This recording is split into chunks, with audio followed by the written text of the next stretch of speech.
Jamaah sekalian, kita akan melanjutkan pada bahasan yang telah dibahas sebelumnya, yakni pada kitab Salatul Mu'min di bagian salat al-masbuq.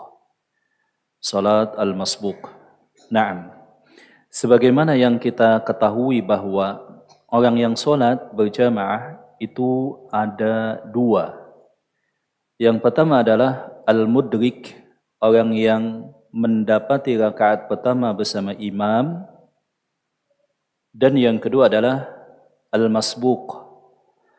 Al-masbuq ini berasal daripada isim maf'ul, daripada sabaqa yasbiqu sabaqan sabiqun wa masbuqun. Artinya adalah seseorang yang tertinggal pada rakaat pertama. Jadi ketika seseorang yang tertinggal dari rakaat pertama maka disebut dengan al-masbuq. Maka definisi masbuq kata para ulama adalah al-ma'mum alladhi tafutuhu ar-rak'atul ula. Yakni seseorang yang menjadi makmum, dia tidak sedang salat sendirian, posisinya juga bukan sebagai imam, kemudian dia tertinggal satu rakaat. Kalau tertinggal takbiratul ihram tidak disebut dengan masbuk secara istilah, walaupun faktanya sudah tertinggal, tetapi tidak disebut sebagai al-masbuk. Naam.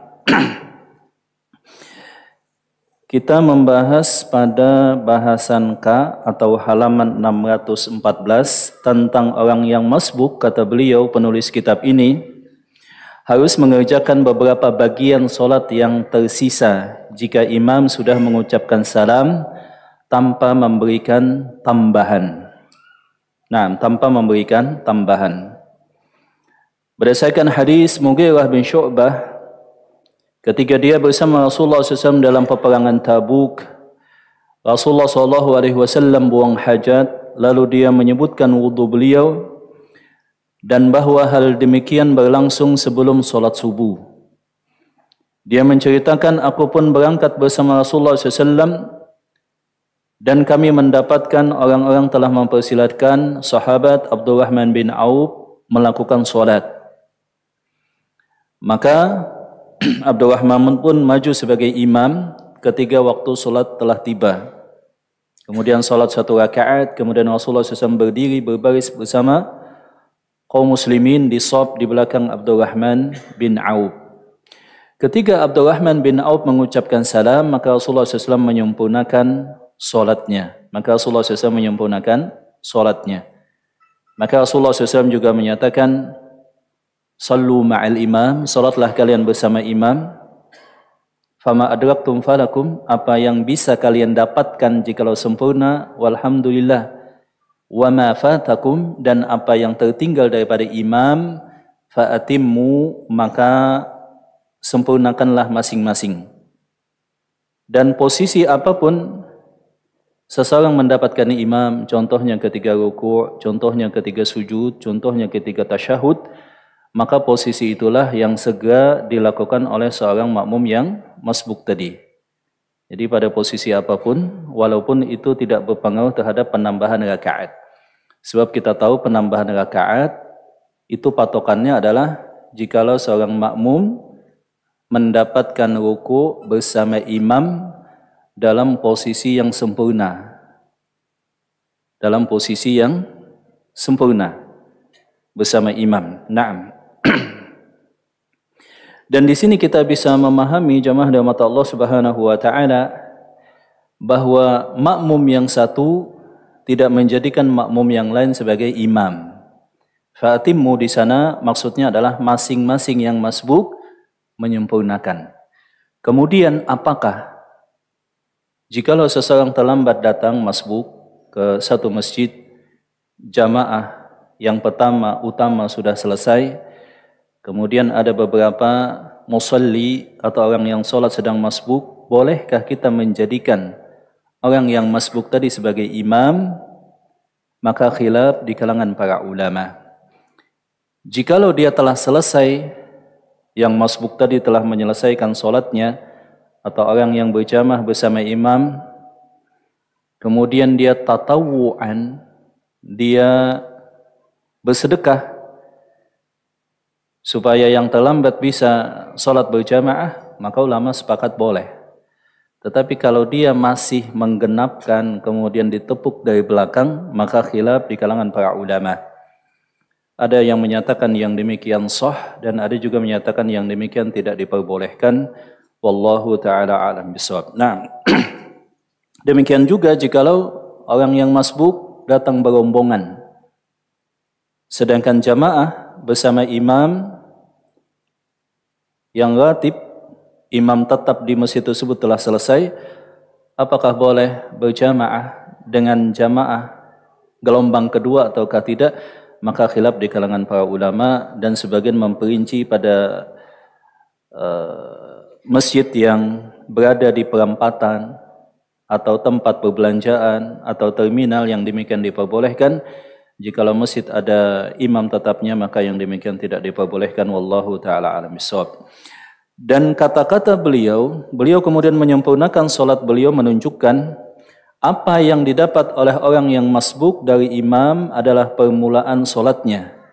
Berdasarkan hadis Rasulullah SAW, "Idza sami'tumul iqamah." Hadis ini datang dengan beberapa riwayat. "Idza ataitumus shalah," itu di antara riwayat yang lain. Ada juga yang disebutkan di dalam kitab ini. "Idza ataitumus shalata," kalau kalian mendatangi tempat salat. Maksudnya kalian mendatangi masjid. "Famshu ila sholati," maka jalanlah kalian ke salat. "Wa alaikumus sakinatu wal waqar," dan kalian berjalan dengan tenang dan penuh khidmat. "Wa la tusri'u," dan janganlah kalian tergesa-gesa. "Fama adraktum fasallu," apa yang kalian dapatkan itulah bagian kalian.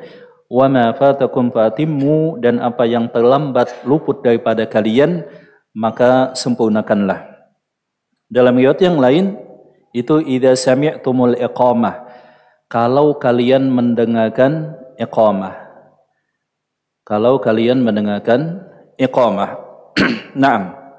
Khilaf di kalangan para ulama, apakah misalkan ketika kita datang ke masjid kemudian kita yakin bahwa kita dalam posisi terlambat, boleh kita tergesa-gesa karena khawatir masbuk, ataukah tetap tidak boleh? Berdasarkan zahir hadis ini, maka tidak boleh. Ya, bagi seorang muslim walaupun dia tahu terlambat, tetap jalannya tenang seperti biasa, tidak tergesa-gesa. Ada juga pendapat yang menyatakan diperbolehkan selama ketergesaan dia tadi tetap dalam keadaan tenang, tidak dalam keadaan di luar kebiasaan yang berlebihan. Contohnya kita tahu kita masbuk, boleh langkah kita sedikit dipercepat, tetapi tetap dalam keadaan tenang. Dan ini adalah pendapat yang dipegang oleh Al-Imam Ahmad, boleh agak cepat sedikit, dan supaya masbuknya tidak lebih banyak. Wallahu ta'ala alam bisawab. Naam. Dalam beberapa riwayat disebut faqdu, maka sempurnakanlah. Dan tidak ada pertentangan antara kedua lafaz tersebut. Lafaz yang pertama apa di sini? Fasallu. Maka salatlah. Kelanjutan kalian bersama imam. Dalam riwayat yang lain, faqdu, maka tunaikanlah. Maka tunaikanlah, dan ini tidak ada perbedaan kata beliau. Naam. Saya pernah mendengar Syekh Al-Imam Abdul Aziz bin Baz menyatakan, "Wa ma fatakum fatimmu," merupakan riwayat yang paling banyak.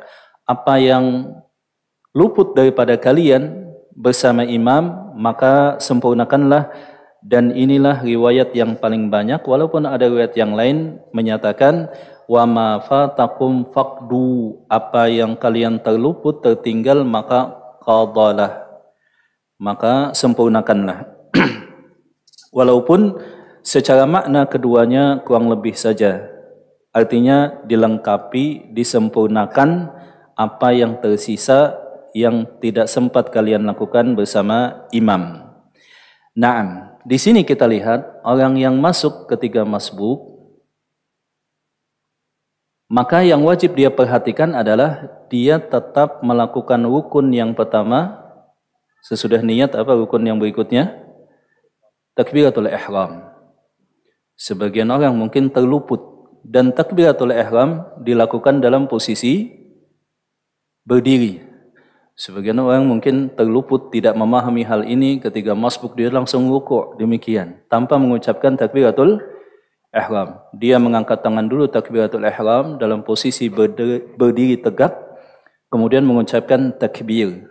Takbirnya niatnya untuk takbiratul ihram. Nah, katakanlah sesudah itu ruku, imam sedang posisi ruku.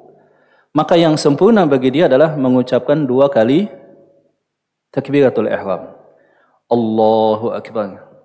Habis itu ruku bersama imam mengucapkan kembali takbir yang kedua yang sifatnya sunnah. Allahu Akbar.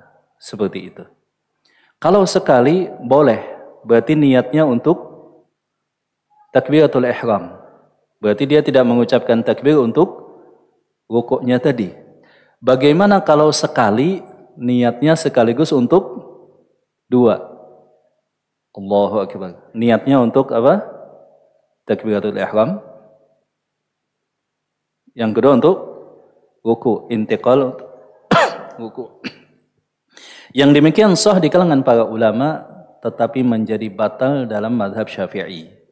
Enggak jelas ini maksudnya takbiratul ihram ataukah takbir untuk perpindahan gerakan ke ruku. Intinya minimal 1 dengan niat takbiratul ihram dalam posisi berdiri tegak.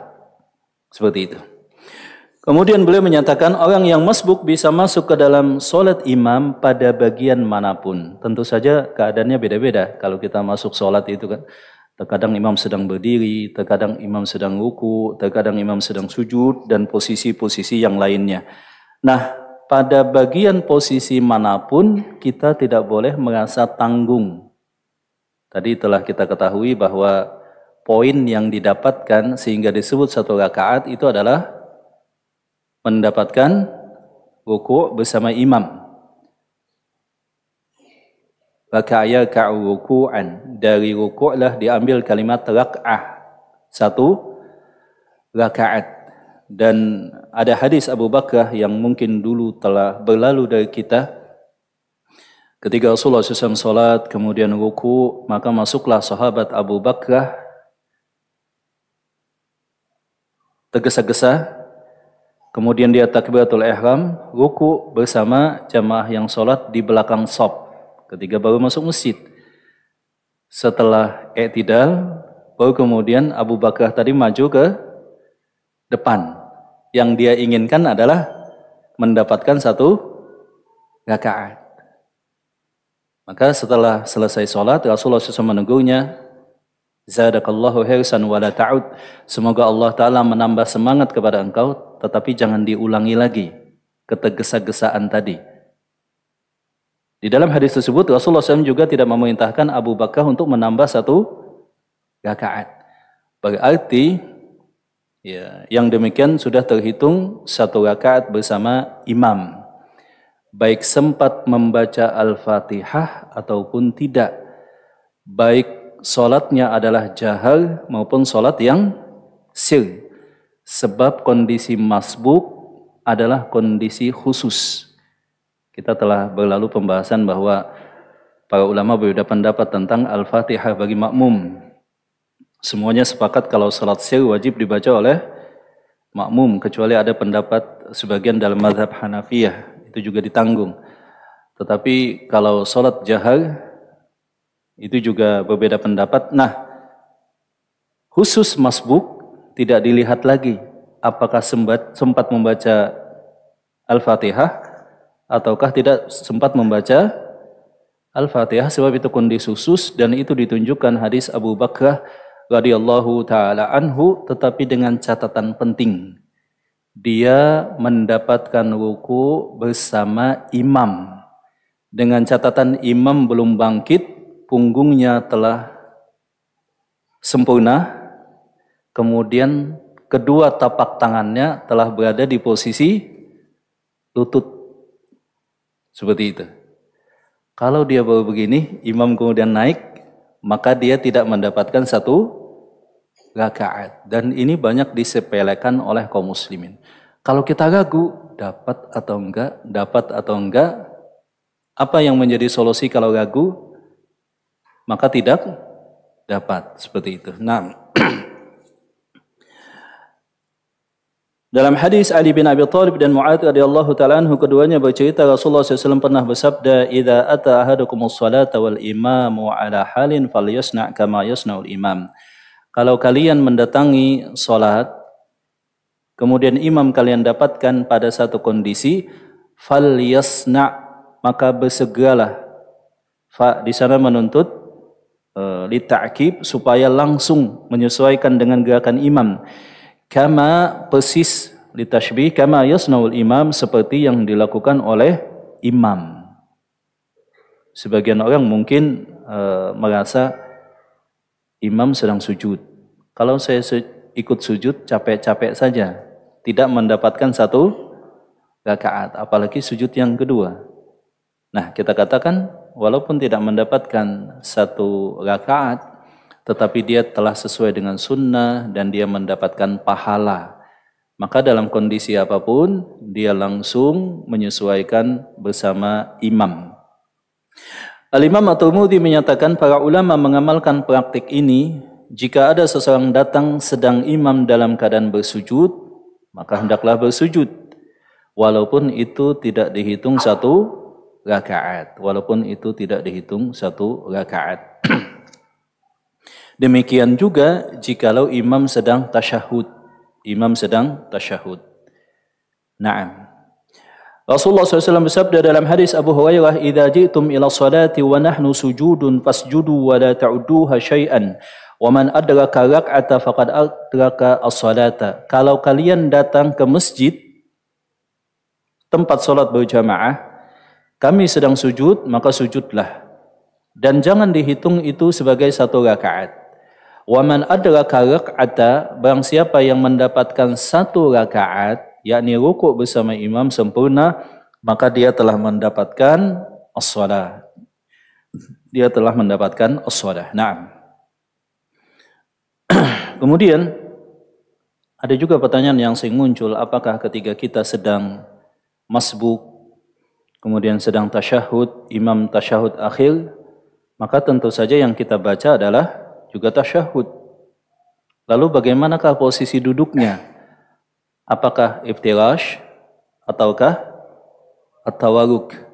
Di sini para ulama membeda pendapat. Al-Imam Asy-Syafi'i dalam mazhab Syafi'i itu disebutkan bahwa yang menjadi ketentuan adalah duduk iftirash.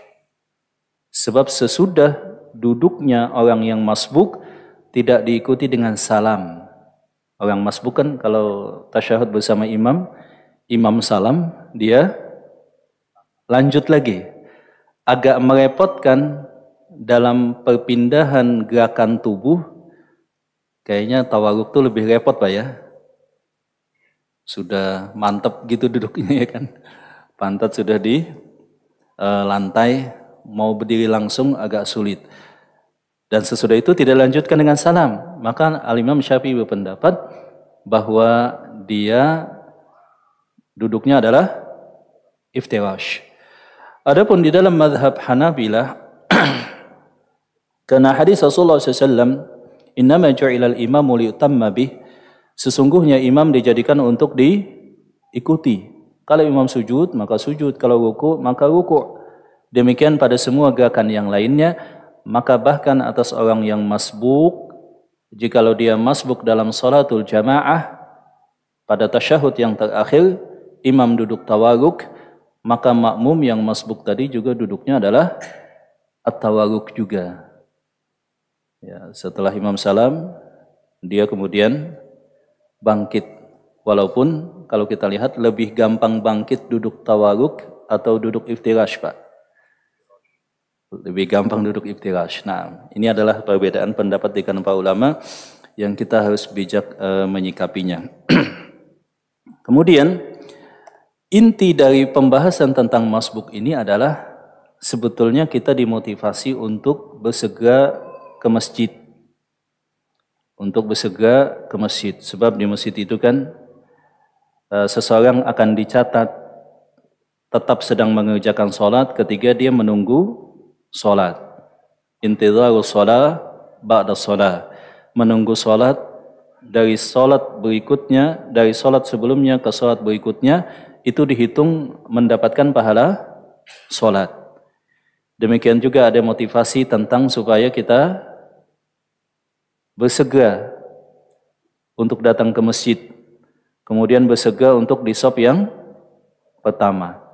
Kemudian bersegera kalau bisa mendapatkan takbiratul ihram bersama imam. Telah berlalu hadis yang diriwayatkan oleh Al-Imam At-Tirmidzi bahwa barang siapa yang dia bisa 40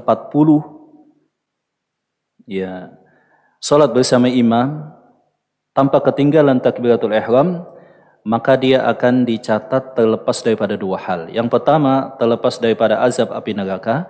Yang kedua adalah terlepas daripada sifat kemunafikan. Jadi kalau kita bagikan tadi, ada yang mudrik, mendapatkan rakaat yang pertama. Yang kedua adalah al-masbuk, ketinggalan rakaat pertama. Ada sebetulnya yang lain, disebut dengan al-mutim, orang yang sempurna salat jamaahnya. Sejak dari takbiratul ihram. Sejak daripada takbiratul ihram. Naam.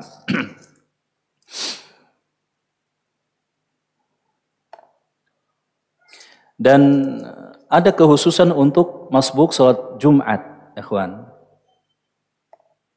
Karena ini penting untuk diulangi bahwa salatul Jum'ah ketika seseorang tertinggal dari rakaat yang kedua, maka dia menyempurnakannya sebanyak 4 rakaat. Seseorang datang terlambat salat Jumat, kemudian dia masih mendapatkan rakaat yang pertama, maka dia menyempurnakan 1 rakaat. Tapi ketika dia datang terlambat, dia juga tidak bisa mendapatkan ruku sempurna bersama imam, maka dia menyempurnakannya berapa rakaat? 4 rakaat.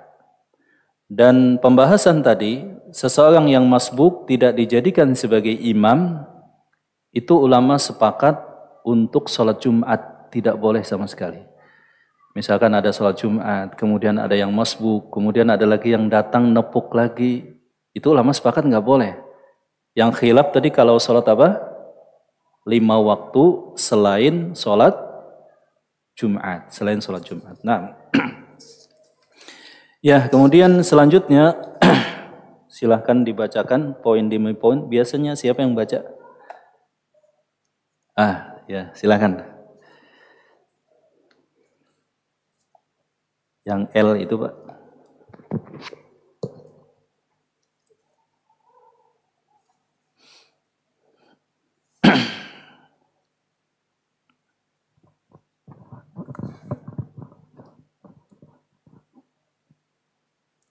Penulis berkata, poin L, diberikan izin untuk meninggalkan sholat jamaah karena beberapa alasan, diantaranya sebagai berikut. 1. Rasa takut dan sakit. Yang demikian itu didasarkan pada hadits Ibnu Abbas radhiyallahu anhu dari Nabi SAW. Beliau bersabda, Man sami'an nida'a falam ya'tihi fala salata lahu illa min udhri. Barang siapa mendengar seruan adzan lalu dia tidak mendatanginya, maka salatnya tidak diterima, kecuali karena suatu halangan. Nah, jadi ada beberapa hal, kondisi yang seorang muslim dibolehkan untuk tidak salat berjamaah. Sebelumnya kita telah mengetahui bahwa salatul jamaah ini beda-beda para ulama tentang status hukumnya.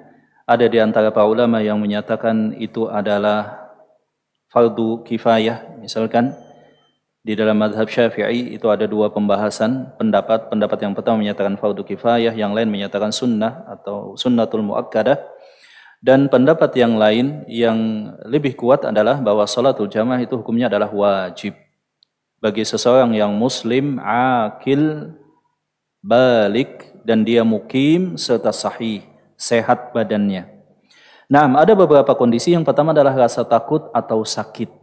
Misalkan kondisi keamanan tidak sedang aman, ada ketidakstabilan keamanan, atau ada ancaman yang mengancam keselamatan apapun itu, atau seseorang dalam kondisi sakit yang menghalangi dia untuk sholat dengan intensitas yang sedang, bukan sakit yang ringan, sebab kita telah menyebutkan bahwa para sahabat itu sebagian yang sakit dipapah untuk ke masjid. Berdasarkan sabda Rasulullah SAW, "Man sami'a nida falam ya'tihi fala salata lahu illa min udhin." Barang siapa yang dia mendengarkan azan kemudian tidak mendatangi masjid tempat azan, maka tidak ada salat untuknya kecuali karena sebab halangan.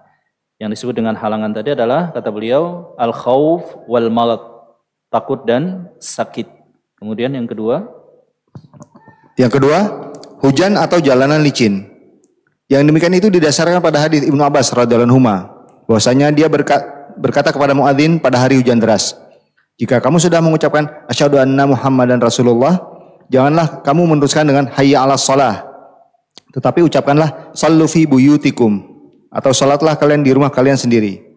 Seakan-akan orang-orang tidak percaya apa yang mereka dengar, maka Ibnu Abbas berkata, "Hal itu dilakukan oleh orang yang lebih baik dariku," maksudnya Rasulullah SAW. Nah, yang kedua adalah kondisi hujan.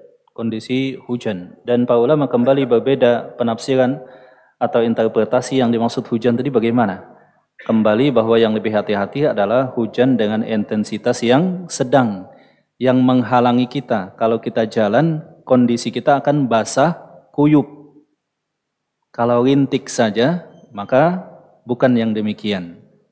Berdasarkan hadis Rasulullah SAW, ketika Abdullah bin Abbas meriwayatkan, beliau berkata kepada seorang muadzin pada saat hujan deras, "Ketika engkau selesai mengucapkan kalimat asyhadu anna Muhammadar Rasulullah, maka lanjutkanlah dengan kalimat hayya 'alas shalah." Kalimat hayya 'alas shalah tadi kemudian diganti dengan kalimat sallu fi buyutikum. Sallu fi buyutikum. Naam. Atau sallu fi rihalikum. Sallu fi rihalikum. Dan hujan sebagaimana kita sebutkan tadi adalah salah satu halangan. Dan halangan di sini, apakah boleh kita tetap melakukannya? Boleh. Misalkan ada kemudahan, ada payung, ya kan? Ada mobil, hujan, kita memilih ke masjid, maka yang demikian boleh. Kalaupun memilih di rumah, maka yang demikian juga tidak masalah sama sekali. Dan juga salah satu dispensasi lain adalah kita sholat jamak, di mana Rasulullah SAW pernah melakukannya untuk sholat maghrib dan isya. Nah, selanjutnya. Yang ketiga, angin kencang pada malam yang gelap gulita lagi dingin. Hal itu didasarkan pada hadis Ibnu Umar radhiyallahu anhu, bahwasanya dia pernah mengumandangkan adzan salat pada malam yang sangat dingin lagi gelap, lalu mengucapkan, "Salatlah kalian di rumah kalian masing-masing." Lebih lanjut, dia mengatakan, Rasulullah SAW pernah memerintahkan muadzin agar mengatakan, "Salatlah kalian di rumah-rumah jika malam sangat dingin lagi hujan."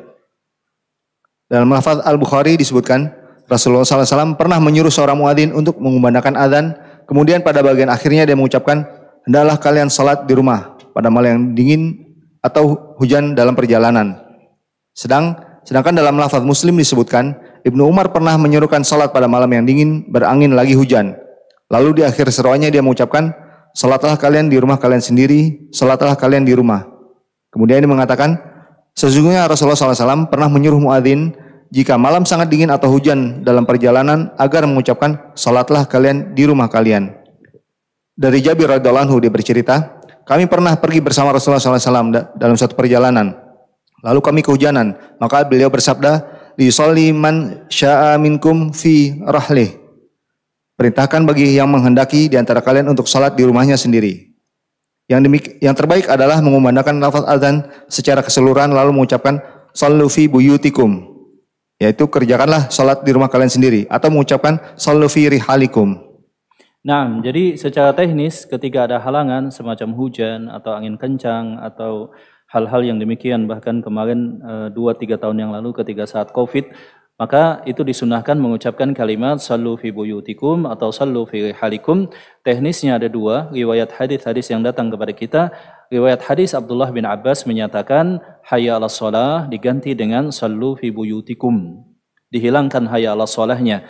Adapun yang sempurna kata beliau adalah tetap lafaz azan sempurna seperti biasa, baru kemudian setelah hayya 'alal falah kemudian ditambahkan sallu fi buyutikum atau kalimat sallu fi rihalikum. Sallu fi rihalikum menunjukkan tetap ada yang azan. Tetap ada yang datang untuk azan, kemudian yang lain tidak perlu datang ke masjid. Wallahu ta'ala alam bisawab. Kemudian keempat, sudah dihidangkan makanan sedang nafsu makannya sangat berselera pada makanan yang dihidangkan tersebut. Yang demikian itu didasarkan kepada hadis Ibnu Umar radhiyallahu anhu. Dia bercerita, Nabi SAW bersabda, "Idza kana ahadukum ala ta'ami fala ya'jil hatta yaqdiyah hajatahu minhu wa in uqimati shalah." Jika salah seorang di antara kalian sedang makan, hendaklah dia tidak tergesa-gesa hingga menyelesaikannya, meskipun iqamah adzan telah dikumandangkan.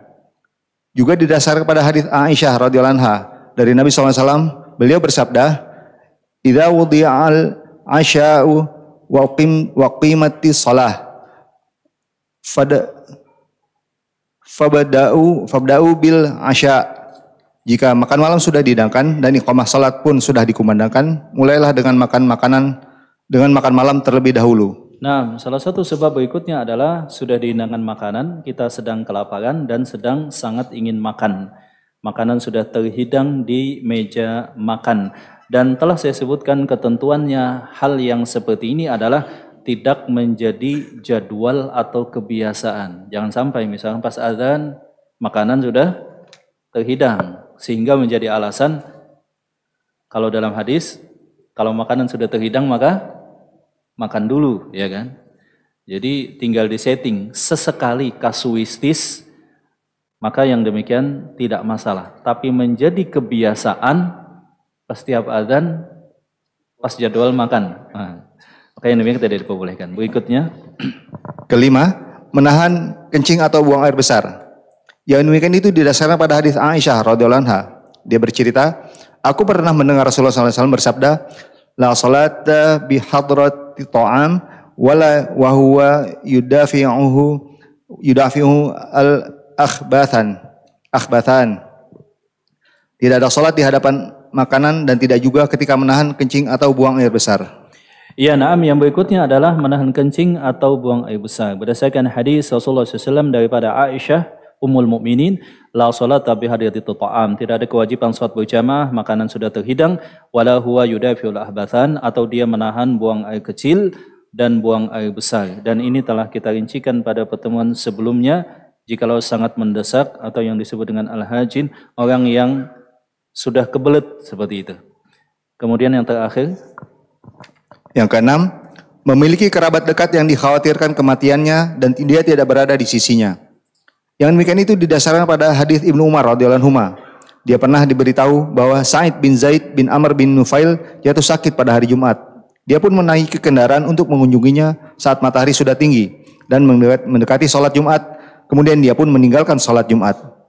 Dari Abu Darda radhiyallahu anhu, dia bercerita, di antara tanda pemahaman seseorang adalah ketegasannya atau kemauannya dalam memenuhi kebutuhannya, sehingga dia bisa mengerjakan sholat dengan hati yang lega. Dengan demikian, tampak jelas bahwasanya ada 8 hal yang diberikan keringanan untuk meninggalkan sholat jamaah, yaitu sakit, takut akan keselamatan diri sendiri, harta atau kehormatan, hujan, jalanan licin, angin kencang pada malam yang gelap lagi dingin, dihidangkannya makanan sedang nafsu sangat berselera padanya, menahan kencing dan buang air besar, atau salah satu dari keduanya, dan jika mengkhawatirkan kematian kerabat dekat sedang dia tidak berada di sampingnya, dan masing-masing sudah diberikan dalil tersendiri. iya, na'am. Di luar itu maka kemudian ada lagi yang disebut dengan al-jama', yaitu jama' ketika seseorang berada dalam kondisi seperti hujan, kemudian sakit, atau misalkan kemacetan yang sangat sulit bagi dia untuk melaksanakan sholat kecuali dengan jama' dan itu tidak dilakukan rutin, maka dia mendapatkan dispensasi untuk tidak sholat berjamaah. Wallahu ta'ala a'lam bishawab. Nah, sampai di sini walhamdulillah sudah diselesaikan. Ini jilid berapa ya? Jilid 1 ya. Isya jam berapa azannya? Adzan Isya jam berapa Pak? Jam 7 lewat? Oh iya. Lewat berapa? 22. Oh iya, masih ada waktu tanya jawab. Tafadhalu, mungkin ada pertanyaan, silahkan. Tentang masbuk tadi, terutama. Dan masbuk ini nggak boleh jadi kebiasaan juga, ya kan? Sesekali masbuk, ya demikian. Kemudian ada yang unik, Pak Ulama ketika menjelaskan tentang sop pertama. Motivasi dalam Islam kan bersegera untuk sholat. Ada sebagian Pak Ulama menyatakan bahwa seseorang yang bersama imam untuk sholat berjamaah dan dia mendapatkan takbiratul ihram, itu sejatinya dia juga sop pertama. Seakan-akan demikian. Jadi sop itu dianggap sebagai satu kesatuan bagi mereka yang sempat takbiratul ihram. Ada juga pendapat yang kedua dan ini kebanyakan bahwa tetap sop itu mempunyai keutamaan walaupun sama-sama bersama takbiratul ihram bersama imam. Jadi demikian. Dan sop itu dimulai daripada al-wasat, tengah. Ini imam, berarti sop kedua dimulai di tengah, kemudian di tengah lagi. Berikutnya sebelah kanan dan sebelah kiri. Seperti itu. Naam. Taib, ada pertanyaan? Silakan. Tentang masbuk tadi, Pak. Mungkin ada hal yang masih belum jelas, misalkan.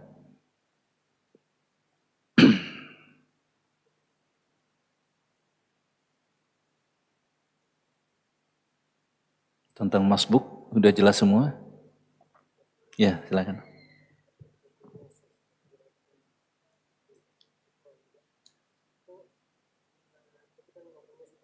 Hukumnya sunnah, betul.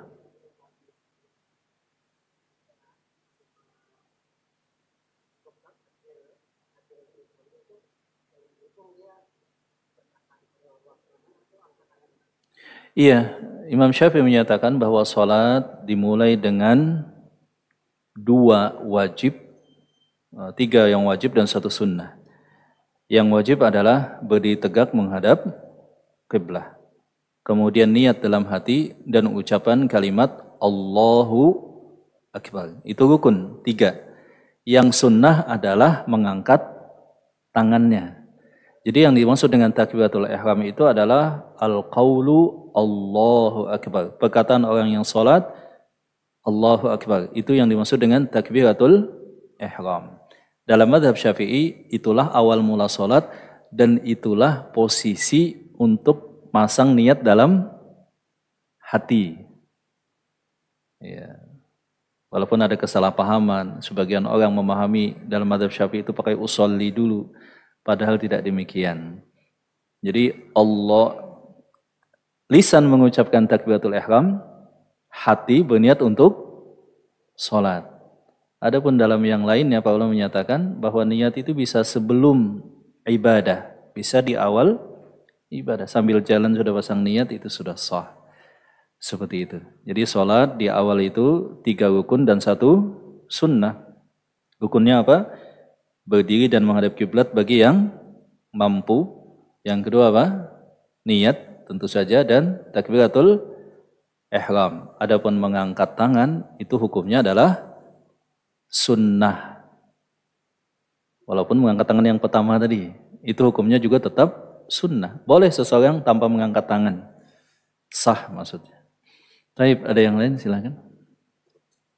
Ya.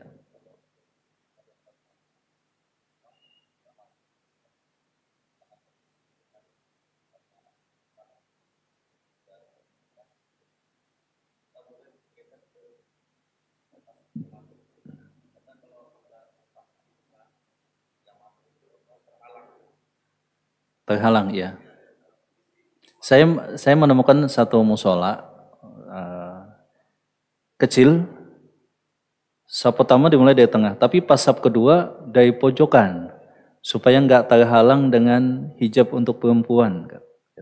Akhirnya mulai dari pojok. Maka yang demikian sebetulnya menyelisihi sunnah. Tetap di tengah, habis itu tinggal diisi ke bagian pojok. Kemudian setelah itu bawa ke sini misalkan. Tidak mulai dengan alasan efektivitas ruangan, langsung mulai dari pojokan sana. Yang mulai tetap di sini. Habis itu kalau ada hajat yang mendesak karena ruangan sempit, nggak masalah setelah di tengah, kemudian dipenuhi bagian satu sisi. Yang penting mulainya di tengah dulu. Maka saya beberapa kali di tempat tersebut, yang mulai duluan di saf kedua sudah di pojok duluan. Saya baru datang, waduh, saya ngikut ke sana atau di sini. Kadang-kadang ganggu juga, tapi ya udahlah di tengah. Sebab itu sifatnya rutin harus kita tegaskan dan itulah yang sesuai dengan sunnah. Nah,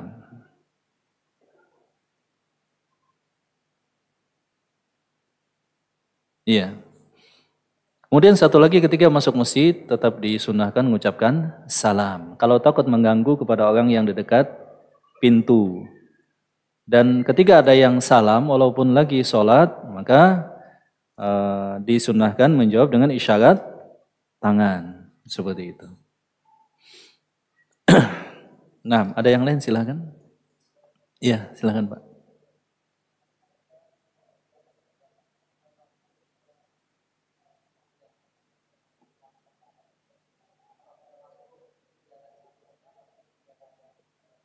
Ya masbuk 4 rakaat kalau ketinggalan 2 rakaat. Berarti dia telah luput dari ruku rakaat yang kedua.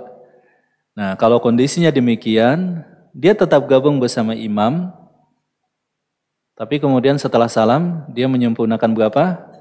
4. Kalau dia sempat mendapatkan ruku bersama imam pada rakaat kedua, berarti dia menyempurnakan sisa tinggal nambah 1, begitu Pak.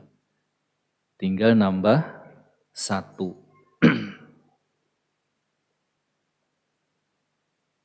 Dan banyak juga orang sholat Jumat nggak sah. Kenapa? Pas khatib khutbah dia sedang tidur nyenyak, gitu ya. Habis itu ikut juga sholat. Harusnya dia keluar untuk wudhu. Nah itu kadang-kadang kita temukan yang demikian. Silahkan, ada yang lain? Ya, silahkan Pak.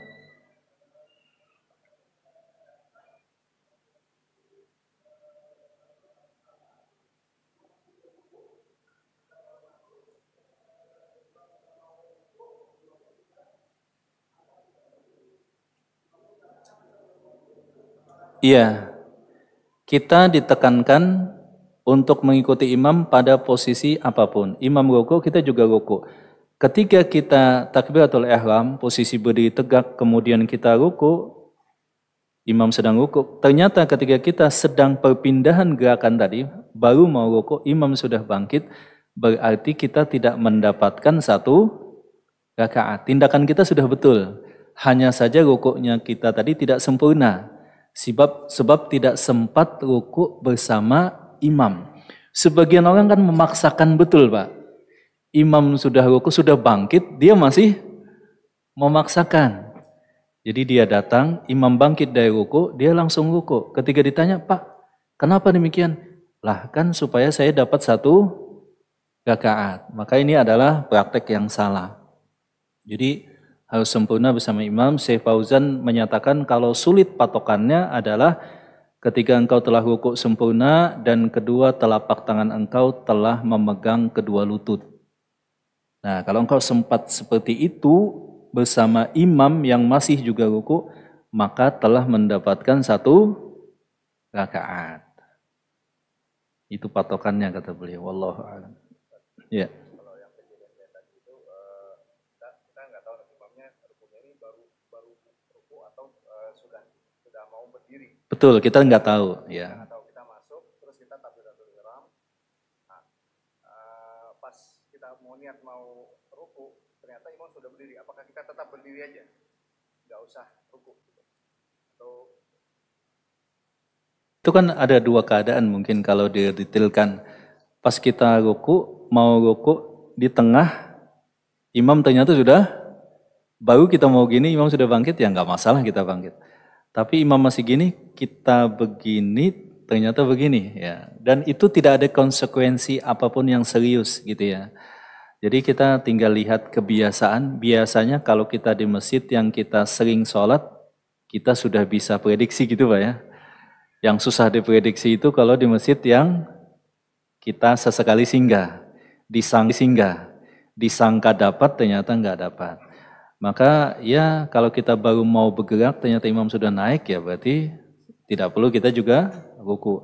Tapi kalau kita bergerak ruku, imam naik ya itu juga nggak ada konsekuensi apapun dan itu memang tepatnya penekanannya kan pada posisi apapun imam kita melakukan posisi tersebut. Kalaupun kita melakukan posisi tersebut, imam sudah berpindah, maka tidak ada konsekuensi apapun. Tidak ada konsekuensi apapun. Wallahu ta'ala a'lam bishawab. Na'am. Ada yang lain satu lagi? Ya.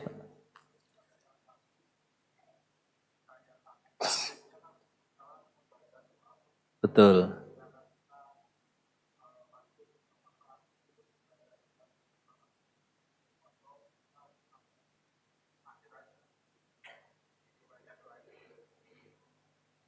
Iya.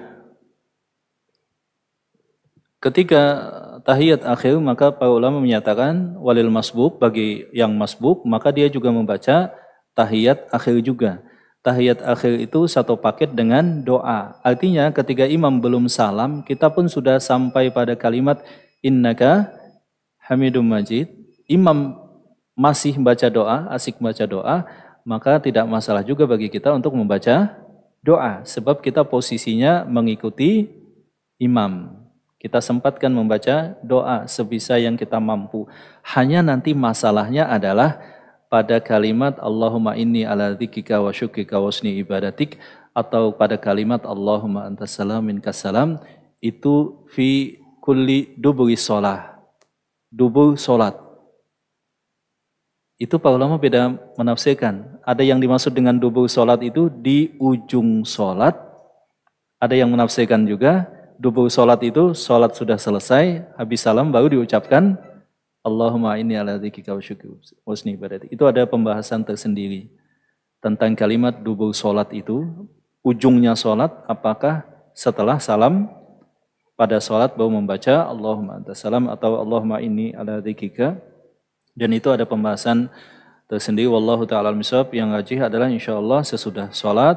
Adapun di dalam sholat membaca yang tidak diperselisihkan para ulama semacam doa-doa yang telah kita sebutkan berlindung daripada 4 hal dan yang lainnya dari dosa dan kemiskinan. Semoga bermanfaat. Barakallahu fikum. Mohon maaf kalau ada yang kurang berkenan. Subhanakallahumma rabbana wa bihamdika asyhadu an la ilaha illa anta astaghfiruka wa atubu ilaik. Wa akhu da'wana alhamdulillahi rabbil alamin. Assalamualaikum warahmatullahi wabarakatuh.